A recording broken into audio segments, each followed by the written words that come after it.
First of all మీరు ఇందాక ఒక మాట అన్నారు నాతో. ఎవరు? కాదు, నేను వచ్చినప్పుడు ఎప్పుడు నేను ఇప్పుడే ఫస్ట్ టైం చూస్తున్నా మిమ్మల్ని అన్నారు. అది ఓకే, కానీ ఇంత అందంగా ఉన్న మీరు నా కళ్ళలోంచి ఎలా తప్పించుకున్నారు ఇప్పటి వరకు? అది ఒక పాయింట్. రెండో పాయింట్, నేను తోపు లేకపోతే రౌడీ గుండా అన్నారు, నేను రాసుకెళ్ళి కూడా బడవ రాసుకెళ్ళా అది నాకు తెలీదు. నాకు ఎందుకంటే బడవ అనే మీనింగ్ నాకు సరిగ్గా అర్థం కావట్లేదు. బికాజ్ అది చిన్నపిల్లల్ని అంటారు అనుకున్నా. ఇందాక నుంచి నేను ధనంజయని కూడా అదే అడుగుతున్నా, బడవ అంటే ఏంటి అని. వంశీ గారు మీరు చెప్తారేమన్నా? ఏంటి బడవ అంటే ఏంటి అసలు? చిన్నపిల్లల్ని అడుగుతారు బడవ అని.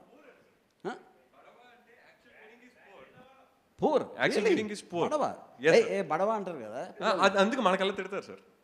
నాటి ఎందుకంటే నాకు పిల్లలు అంటే ఇష్టం ఉండదు, అందుకని